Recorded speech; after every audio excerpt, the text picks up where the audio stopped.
Hey guys, Huda here from the .comgal.com, and today I'm back with a new video and I will talk about free blog versus paid blog. Which one should you choose?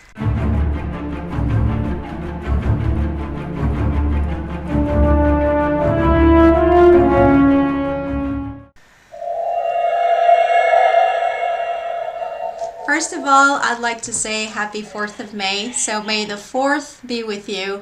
I'm not sure if you're a Star Wars geek like me, but I am a Star Wars geek, nerd, freak, whatever you want to call it. And I just wanted to say that for fun. So let's get into the topic today. First of all, before I get into it, I just wanted to tell you that I wrote a blog post about it. You will find the link below this video. So please don't hesitate to check it out if you are interested.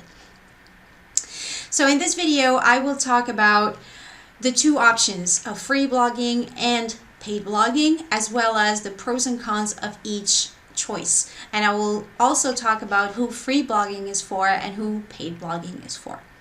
Basically, when people get started blogging, or they want to get into it, or they think about it, they want to go for the easiest method and the cheapest one, which is free blogging. So they always go for stuff like WordPress.com, Blogger.com, Wix.com, and so on. There are a lot of free blogging platforms out there, so there are a lot of different options, but the most famous ones, the most popular ones, are WordPress.com and Blogger.com, and Wix too, I guess. So we're going to start with the free blogs and their advantages, or pros. So pros of a free blog is it's free. I'm stating the obvious here, but it's obviously free. You don't have to pay anything.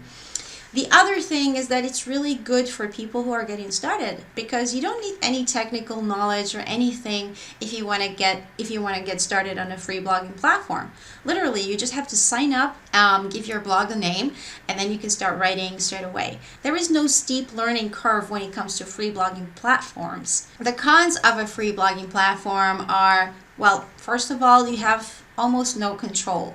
So you can't actually edit the code. You don't have access to the back end of the site.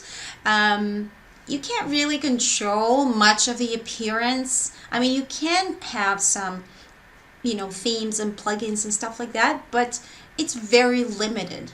It doesn't really give you a lot of flexibility, okay? The other thing is that the content that you write there is kind of like not yours really, because at any point, if any of these free blogging platforms decides to shut down or take your site down because somebody complained, or you have done something against the terms or anything like that, your content could be gone literally overnight, and you can't do anything about it if you don't have a backup, for example. You could lose everything. The other thing that free blogging platforms are not good for is that when you actually give a name to your blog, you always have that .wordpress.com, .wix.com, .blogger.com, and that doesn't really look good. It looks kind of amateur and it doesn't look professional. So who should use a free blogging platform? In my opinion, there are two kind of people who can use this. So if you are someone who just wants to write for the sake of writing, like you want to talk about your adventures or your travels, or without any kind of end goal in mind, like without any intention of making money or anything like that, then a free blog is a good option for you. The other type of people are the people who are just getting into this, like they just want to kind of get their feet wet into the realm of blogging. They have no idea about what they want to do. They don't know what they want to do. They don't have any niche in mind. They don't have any kind of plan or anything. So a free blogging platform would be a good idea to kind of, get into it and kind of see if you like it or not. Now let's talk about paid blogs. Let's talk about the pros and cons of having a self-hosted blog. So the first thing and the most important thing is that you have absolute full control over everything. Your content, your themes, your website, your code. You have access to the back end. If you're a coder or a web developer, you have access to change everything that you want. You can edit the themes, you can edit the plugins if you obviously know how to do that. You can edit the CSS, you can edit pretty much everything. You have absolute control over everything. You are the owner of the blog. All the stuff that goes into it is your property. It's your real estate. It's your online real estate. Nobody can take that away from you because you are paying a space, a cyberspace to have that. And as long as you keep paying for that hosting, your blog is yours and nobody can take it away from you. The other great thing about having your self-hosted blog is that you have the option to actually brand yourself. You have brand recognition. So you will have your own domain, which is not a subdomain. You will have a yourdomain.com instead of .wordpress.blogger or whatever. And you can build your brand. Your blog becomes the face of your business. So let's talk about some cons of having a self-hosted blog.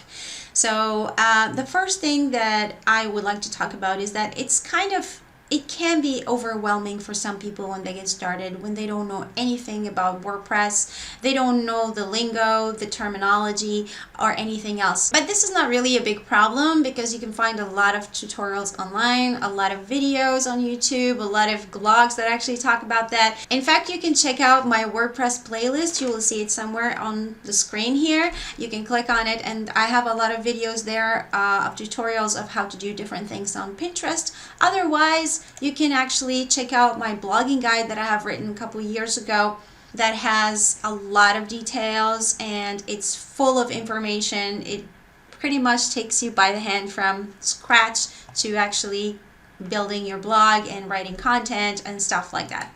So be sure to check it out. I'm going to leave the link for that below as well. The other thing that is a disadvantage when it comes to self-hosted blogs is obviously the initial cost that a lot of people don't want to pay. So who should use a paid blog? Who should use a self-hosted blog? Well, as we talked before, so if your end goal is making money, building a business, making affiliate sales, or selling your own content, selling your own products, selling your own webinars, then this is for you. Then a self-hosted blog is more professional to build your brand and basically to make money with it. That's who it is for. So this concludes the video of today. I hope you've enjoyed it and you've learned something, and maybe it has helped you to kind of make a choice whether you want to start with a free one or a paid one. If you still have questions, please leave them down below in the comment section. Like this video and subscribe if you like my content. And if you are getting started with blogging, please check out my blogging guide that has so many details, and also check out my playlists if you want to learn more about WordPress. I hope you have enjoyed this video, and I'll see you in the next one. Thank you. Thank you so much for watching. I hope you enjoyed this video and found it useful. If you have any questions or comments, please leave them down below. And also check out my other videos on my left. If you are interested in those topics, please like and subscribe to my channel if you like my content. And also please follow me on Pinterest. You'll find my username below. Thank you so much, and I'll see you in the next video.